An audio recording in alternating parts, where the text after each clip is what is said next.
পর আজকে নামাজ পড়লাম।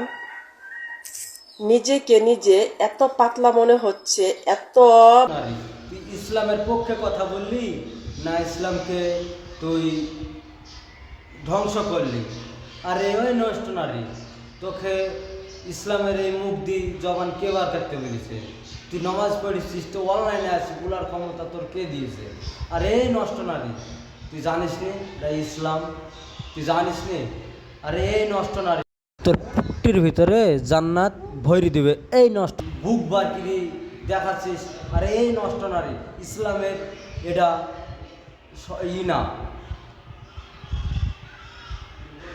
ইসলামের এটা নীতি না, ইসলামের একটা ভালো পরিস্থিতি আছে। আরে এই নষ্ট নারী, নেক্সট টাইম ভিডিও এরকম দেখলে না, কানের পরে থাবড়ায় তোর লোকেশন চেঞ্জ করে ফেলাবো। কান কি মাগি।